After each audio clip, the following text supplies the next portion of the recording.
अस्सलामुअलैकुम स्टूडेंट। आज जो हमारा एमसीक्यूज़ का टॉपिक है वो हमारा फर्स्ट ईयर बायोलॉजी चैप्टर 14 जो कि मोस्ट इम्पोर्टेंट है about NMDCAT test, mean entry test, या बहुत से लोग जिसे एमकैट कहते हैं जो कि अब एनएमडीकैट हो गया, मीन नम वो जो है पीएमसी की वजह से जो है। ठीक है, मैं अभी आपको ये ट्रांसपोर्ट का दिखाती हूँ अनीस हुसैन के।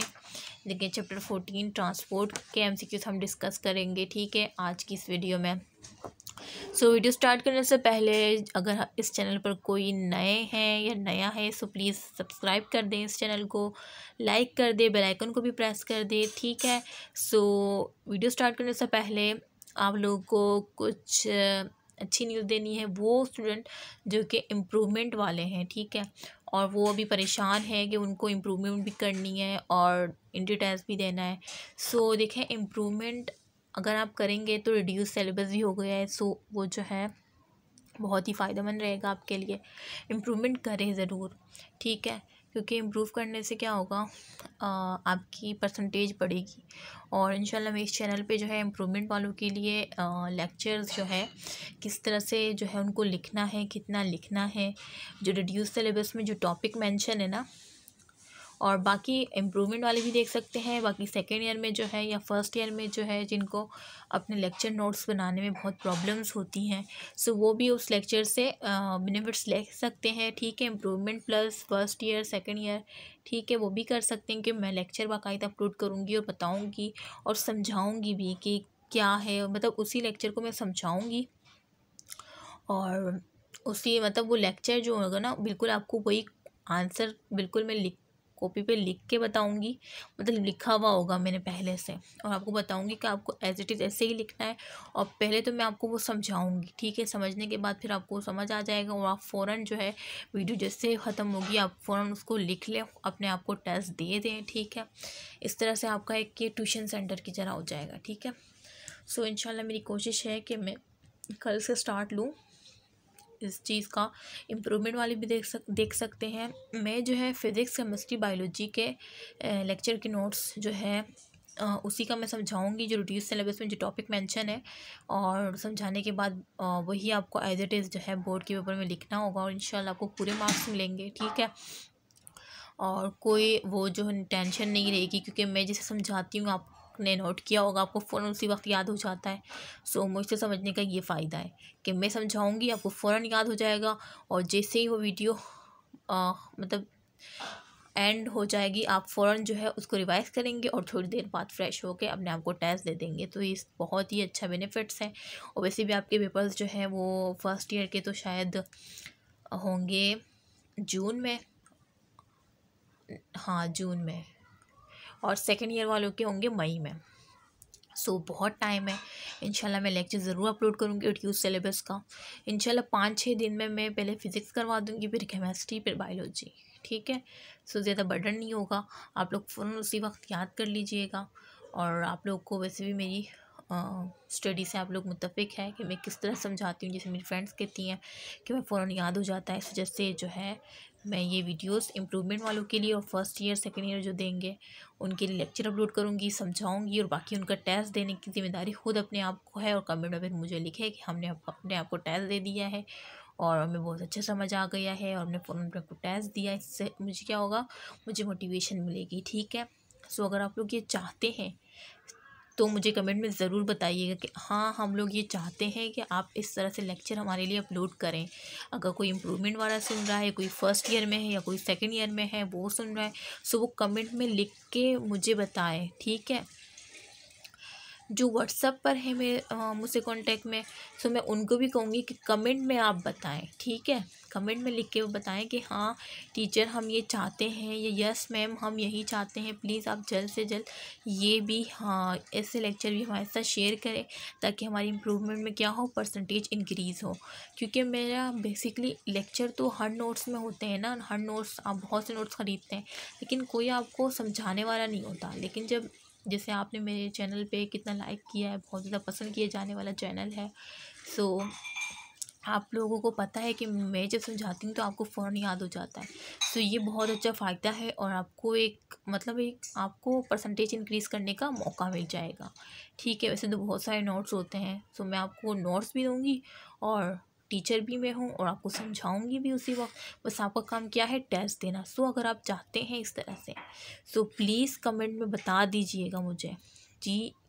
क्या बताएंगे कि यस मैम प्लीज़ आप जल्द से जल्द लेक्चर वाइज नोट्स जैसे आपने बताया था वीडियो में, जल्द से जल्द वो अपलोड करें ताकि हम उससे क्या हासिल कर सकें, फ़ायदा हासिल कर सकें, बेनिफिट हासिल कर सकते हैं। ठीक है, सो अब ये आपका काम है। मैं बहुत जो है फिर आप मुझे बता दीजिएगा अगर कमेंट कम आए इससे रिलेटेड, इस बात से रिलेटेड लेक्चर नोट्स के मुताबिक फर्स्ट या सेकेंड और इम्प्रूवमेंट वालों के लिए जो मेरी बात थी कि मैं आप लोग की मदद करूं, तो अगर उसके मुताबिक कमेंट कम आए तो फिर मैं नहीं करूंगी, क्योंकि मैं MCQs इसको भी मैं उसी के साथ लेके चलूँगी, लेकिन फिर मैं वो करूँगी नहीं क्योंकि आप लोग ही नहीं चाहते हैं। सो अगर आप लोग चाहते हैं तो कमेंट ज़रूर कर दीजिएगा।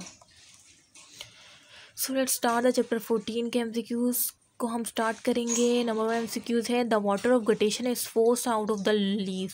जो वाटर ऑफ गटेशन है ना, वाटर मीन पानी, ठीक है, वाटर ऑफ गटेशन वो forced out of the leaf, यानी वो क्या करता है, जो लीफ से पानी निकलता है, फोर्स वाटर ऑफ गटेशन का इतना फोर्स होता है कि लीफ जो है किस तरह से वाटर ऑफ गटेशन का मतलब लीफ से जो ड्रॉप्स निकलते हैं, गटेशन इसे कहते हैं ना कि गटेशन की डेफिनेशन भी आपने पढ़ी होगी कि ड्रॉप्स की शक्ल में लीफ से जो है वाटर निकल रहा है, सही। तो वो गटेशन होता है। एक होता है ट्रांसपायरेशन, वो वेपर की शक्ल में होता है, जबकि ये वाटर की शक्ल में मीन ड्रॉप्स की शक्ल में होता है, ठीक है।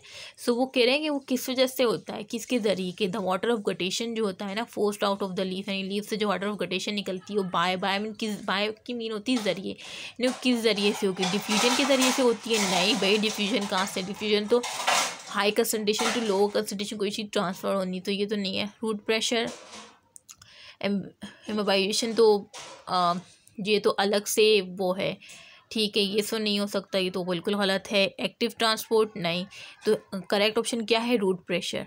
एक्टिव ट्रांसपोर्ट होता है लोअर कंसनट्रेशन से कोई चीज़ हाई कंसनट्रेशन में ट्रांसफ़र करने के लिए एक्टिव ट्रांसपोर्ट होता है। और डिफ्यूजन के मैंने बता दिया। इम्बाइबेशन तो वो जो है लकड़ी जो पानी जब बारिश जब होती है, कोई लकड़ी जब बाहर होती है तो वो फूल जाती है, ठीक है, क्योंकि उसने क्या गेन कर लिया होता है, वाटर को क्या कर लिया, एब्जॉर्ब कर लिया होता है, इस इम्बाइबेशन कहते हैं। सो वो तो बिल्कुल अलग टॉपिक है, वो इंशाल्लाह मैं भी समझाऊंगी। Okay, then root pressure is a correct option, ठीक है। सो वो जो वाटर ऑफ गटेशन होती है, वो वाटर ऑफ गटेशन में कौन हेल्प करता है, रूट प्रेशर हेल्प आउट करता है। रूट प्रेशर जो होता है ना, वो एक प्रेशर डेवलप करता है, और प्रेशर डेवलप करने से जो है गटेशन का प्रोसेस क्या होता है, परफॉर्म होता है। So correct option is root pressure. अच्छा, मैं गटेशन का देखें, ये एक MCQs है 10 जो कि इसी से रिलेटेड है, जैसे मैं पहले समझा देती हूँ कि exclusion of water drops.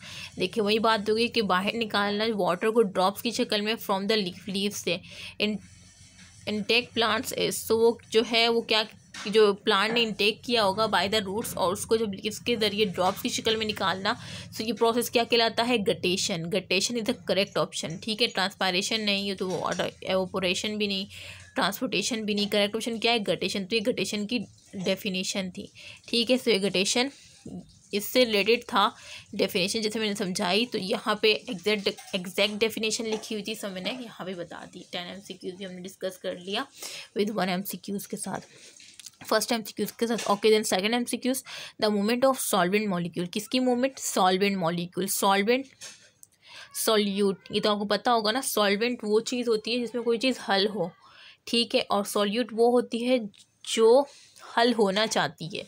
Mean अगर हम वाटर ले रहे हैं और वाटर में हम शुगर को मिक्स कर रहे हैं और शुगर ऐड कर रहे हैं, ठीक है, तो शुगर तो ऐड हो रही है ना, शुगर को हमने कम, और कोई ये भी कहता है कि सॉल्यूट जो है कम मिकदार में होता है, वो भी ठीक है। देखें, सॉल्वेंट ज़्यादा मिकदार, पानी हम ज़्यादा ले रहे हैं, 1 गिलास ले रहे हैं, जबकि शुगर जो है हम 1 स्पून या 2 स्पून ले रहे हैं। तो सॉल्यूट कम मिकदार में होता है, सॉल्वेंट ज़्यादा मिकदार में होता है। और सॉल्वेंट क्या है, पानी है, और सॉल्यूट क्या है, शुगर है, ठीक है। तो ये कह रहे हैं कि movement of solvent molecule, through a semi permeable membrane, किसके सेमी परमेबल मेम्ब्रेन, ठीक है, from a region of low solute concentration, कौन से रीजन से, लो सॉल्यूट कंसंट्रेशन, जहाँ पे क्या हो, लो सॉल्यूट कंसंट्रेशन, सॉल्यूट मीन जो वो चीज़ जो हल हो, जो एड हो, सही है, मीन शुगर की जैसे मिसाल ली थी, आप भी यहाँ पे शुगर ले लें या जो है नमक ले लें, इस तरह से लो सॉल्यूट कंसंट्रेशन कोई भी सॉल्यूट हो सकता है to region of high solute concentration. तो लो सॉल्यूट है ना, लो सॉल्यूट है मीन हाई क्या होगी, सॉल्वेंट होगी, ठीक है, हाई लो सॉल्यूट है, लो सॉल्यूट कंसंट्रेशन से, तो जब लो सॉल्यूट होगी तो हाई क्या होगी, सॉल्वेंट होगी, और यहाँ पे हाई सॉल्यूट है तो लो क्या होगी, सॉल्वेंट होगी। तो हाई कंसंट्रेशन से लो कंसंट्रेशन की जानिब, हाई कंसंट्रेशन ना किसकी, सॉल्वेंट की, सही है, हाई कंसंट्रेशन है सॉल्वेंट की, क्योंकि लो सॉल्यूट है तो हाई सॉल्वेंट ही होगा। तो हाई कंसंट्रेशन से लो कंसंट्रेशन की तरफ आने को क्या कहते हैं, और वो भी कौन से मॉलिक्यूल की मूवमेंट, सॉल्वेंट, तो वो होगी ऑस्मोसिस, ठीक है। सॉल्वेंट मॉलिक्यूल की सॉल्वेंट जो मॉलिक्यूल्स हैं उनकी मूवमेंट के बारे में बात कर रहे हैं ना, वो कह रहे हैं कि लो सॉल्यूट मॉलिक्यूल, यहाँ पे हमें कंफ्यूज करने के लिए लो सॉल्यूट, ये भी लिख सकते थे कि हाई कंसंट्रेशन टू लो, तो हम फ़ौरन ऑस्मोसिस पे टिक कर देते हैं, लेकिन यहाँ पे क्या किया, हमें कंफ्यूज किया जा रहा है कि लो सॉल्यूट कंसंट्रेशन। अब अगर जिसका कॉन्सेप्ट स्ट्रॉन्ग होगा वो समझ जाएगा कि लो सॉल्यूट होगा तो जाहिर सी बात है हाई सॉल्वेंट ही होगा ना, तो हाई टू लो ही हुआ, तो हाई टू लो कंसंट्रेशन जब हुआ तो करेक्ट ऑप्शन क्या होगा, ऑस्मोसिस द करेक्ट ऑप्शन, ठीक है। सो ये जो है ऑस्मोसिस करेक्ट ऑप्शन सी है। ओके, देन 3 MCQs देखें, थर्ड MCQs देखें। थर्ड में क्या है, osmotic pressure of a solution, जो ऑस्मोटिक प्रेशर जो होता है ना सॉल्यूशन का, वो क्या है। ऑप्शन ए है इंक्रीज होता है with increase in concentration of solute, यानी इंक्रीज होता है किस विद इंक्रीज, जब क्या इंक्रीज हो, कंसंट्रेशन ऑफ सॉल्यूट, सॉल्यूट की कंसंट्रेशन जब इंक्रीज होगी तो ऑस्मोटिक प्रेशर क्या होगा, इंक्रीज होगा, ये करेक्ट ऑप्शन है, क्योंकि ऑस्मोटिक प्रेशर क्या होता है, सॉल्यूट की कंसंट्रेशन का प्रेशर। सो अगर ऑस्मोटिक प्रेशर इंक्रीज हो रहा है, किस ऑस्मोटिक कंसंट्रेशन इंक्रीज होता है जब हम किसकी कंसंट्रेशन इंक्रीज करें, सॉल्यूट की, ठीक है। सो ये करेक्ट ऑप्शन हमारे पास ए है, ये तो आपको पता ही होगा। जबकि बी भी देख लेते हैं, decrease with increase in, decrease तो नहीं होता जब हम इंक्रीज करते हैं, तो ये गलत है। रिमेन अनचेंज, नहीं अनचेंज भी नहीं रहता जब ये भी नहीं है। सो करेक्ट ऑप्शन क्या है, इंक्रीज होता है जब हम सॉल्यूट की कंसंट्रेशन इंक्रीज होती है, इंक्रीज करते हैं ना सॉल्यूट की कंसंट्रेशन, तो ऑस्मोटिक प्रेशर क्या होता है, इंक्रीज होता है, ठीक है। अच्छा, अब ये 4th MCQ देख लेते हैं। The transport of substance from a region of lower concentration to its higher concentration, ये भी मैं बता चुकी हूँ, 1 MCQ में ही बता चुकी हूँ कि जो ट्रांसपोर्ट होती है ना सब्सटेंस की लो कंसंट्रेशन यानी कम कंसंट्रेशन से हाई कंसंट्रेशन की तरफ, ठीक है। सो ये ऑस्मोसिस तो नहीं हो सकता, क्योंकि ऑस्मोसिस तो जैसे मैंने ऊपर बताया हाई टू लो होता है, ये इम्बाइबेशन तो अलग ही कॉन्सेप्ट है। सी देखें, एक्टिव ट्रांसपोर्ट, लो कंसंट्रेशन से हाई कंसंट्रेशन जो होती है वो होती है active transport, is a correct option, क्या है, C is a correct option, सही है 4th का। और डी पैसिव तो हाई टू लो होती है, जबकि यहाँ पे क्या है, low to high, so active transport जो है करेक्ट ऑप्शन है। ये तो बहुत बच्चों वाला MCQs था, समझाना भी नहीं चाहिए था मुझे, लेकिन क्या करूं, आप लोगों को बगैर समझाए हुए तो मैं रह नहीं सकती, ठीक है। सो देन 5th MCQs देखते हैं। The taking up of liquid, जो टेकिंग अप होती है ना ऑफ लिक्विड की, यानी लिक्विड को टेक करना मीन लेना, पानी को लेना, किसके ज़रिए, बाय सब्सटेंस, कोई भी सब्सटेंस हो सकता है उसके ज़रिए, ठीक है। विद द रिजल्टेंट स्वेलिंग, और रिजल्ट में क्या होगा, जब कोई सब्सटेंस पानी को इनटेक करेगा, ठीक है, तो वो क्या हो जाएगा, उसमें स्वेलिंग आ जाएगी इन वॉल्यूम, उसके जो वॉल्यूम होगा ना उसमें स्वेलिंग आ जाएगी, तो उसको कहते हैं इम्बाइबेशन। यही था जो मैं ऊपर समझाना चाह रही थी, ये इसकी डेफिनेशन है। नहीं आज क्या हो गया, मुझे प्यास लग रही है शायद मुझे, और मैं चाह रही हूँ कि बस जल्दी जल्दी से, मैं जब समझाती हूँ ना तो बीच में सांस नहीं लेती, इतनी ईमानदार हूँ मैं। सो इतना भी नहीं होना चाहिए। अब देखें मैं बिल्कुल भी सांस नहीं ले रही, और मैं इतना तेज़ बोल रही हूँ, मेरी सिस्टर भी कहती है तुम थोड़ा मतलब आराम आराम से बोला करो, लेकिन मैं चाहती हूँ कि मैं तेज़ तेज़ बोलूँ और जल्दी जल्दी बोलूँ, ताकि आप लोग को जल्दी जल्दी समझ आए, और ताकि मैं जो है जल्दी जल्दी आपको ये कवर अप कराऊँ ये कोर्स।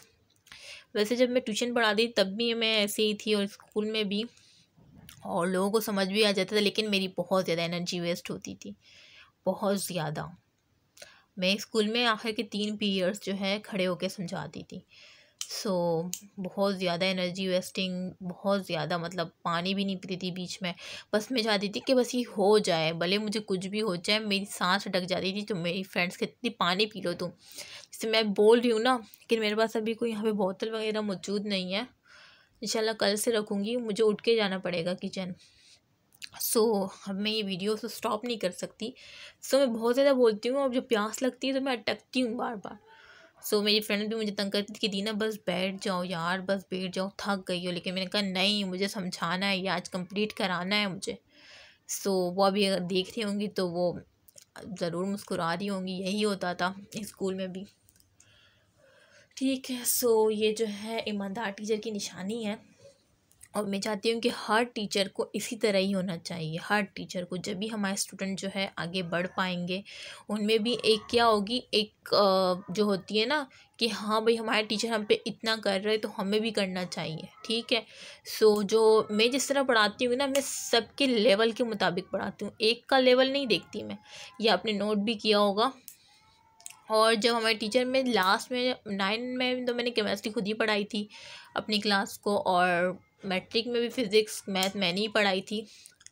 और फिर लास्ट में ना हमारी फ़िज़िक्स की कोई टीचर आ गई थी। गवर्नमेंट स्कूल था हमारा, उर्दू मीडियम था, तो कोई टीचर आ गई थी हमारी। तो फिर मुझे ज़ाहिर सी बात है, जब टीचर अवेलेबल हो गई फिर मैंने नहीं पढ़ाया।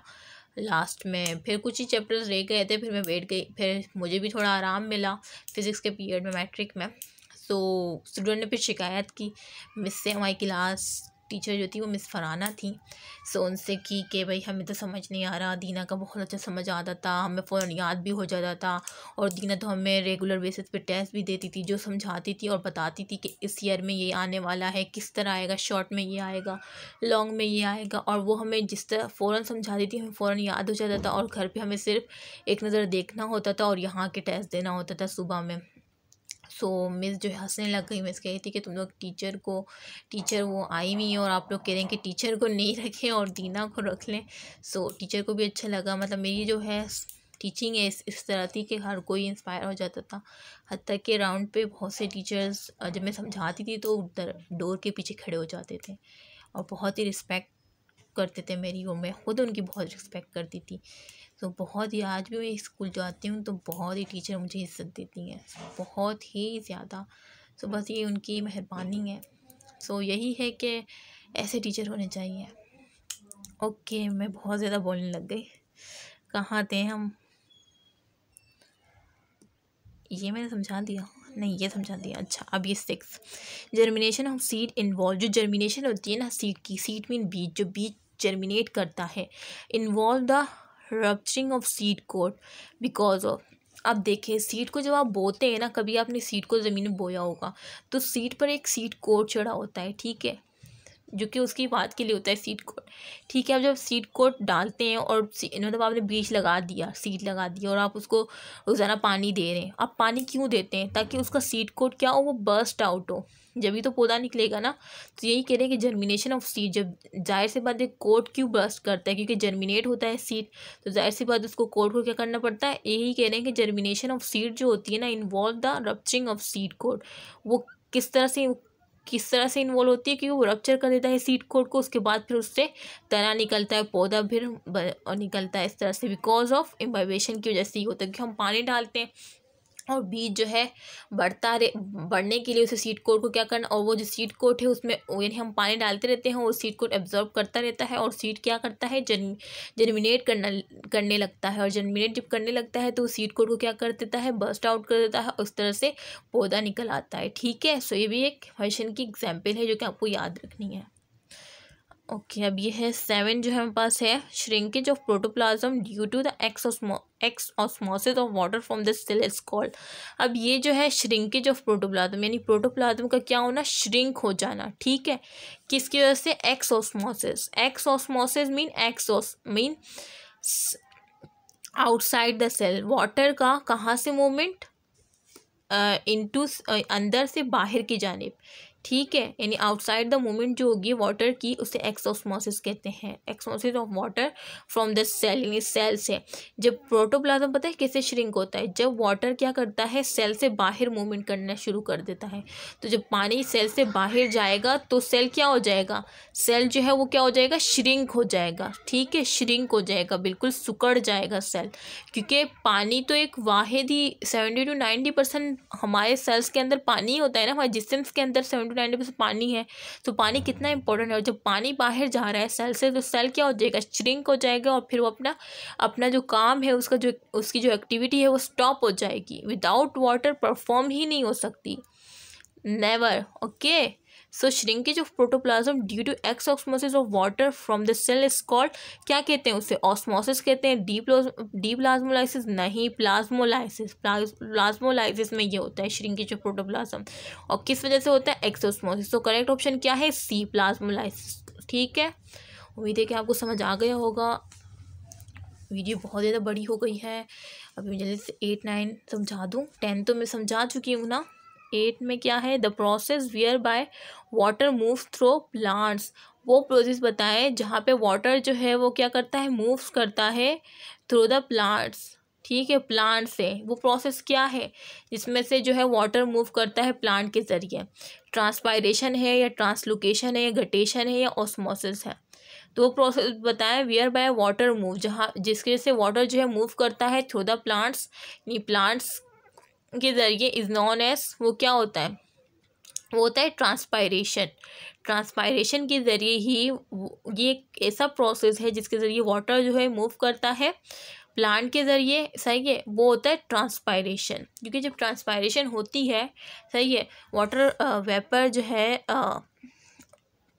तो वाटर जो है वेपर की फॉर्म में जब ट्रांसपायर होता है थ्रू द लीव्स के ज़रिए, ठीक है। सो फिर उसमें वाटर की जब कमी होती है, सो रूट जो है फिर मज़ीद वाटर ज़मीन से प्लांट की तरफ वो करती है, क्योंकि एक वाटर प्रेशर जनरेट हो जाता है। ठीक है, वाटर की कमी हो जाती है, सो वाटर फिर रूट के ज़रिए दोबारा से लीव्स तक आता है। ठीक है, सो इस तरह से लीव्स से बाहर जाता है, इस तरह से ये प्रोसेस होता है।